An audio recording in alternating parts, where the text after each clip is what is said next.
Hello everyone, welcome back to my channel. আশা করছি তোমরা সবাই খুব ভালো আছো, সুস্থ আছো।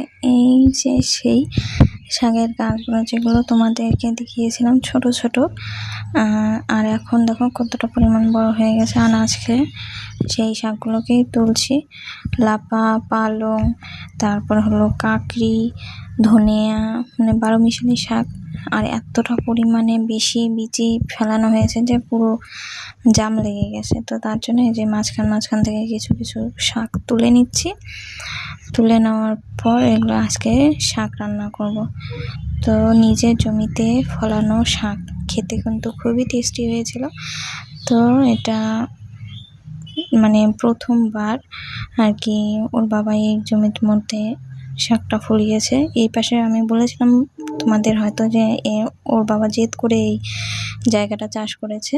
তো সেখানকারই একটা শাক, যে ধনিয়া শাক, দেখো কতটা সুন্দর হয়েছে, লম্বা লম্বা বড় বড়। আর এদিকে মানে এতটাই ঘন হয়েছে যে মানে একটা একটা করে তোলাই যাচ্ছে না। তো ভিডিওটা কীরকম লাগলো অবশ্যই তোমরা কমেন্ট করে জানাতে ভুলবে না। আর যদি চ্যানেলের মধ্যে নতুন হয়ে থাকো তাহলে চ্যানেলটাকে অবশ্যই সাবস্ক্রাইব করে নিও।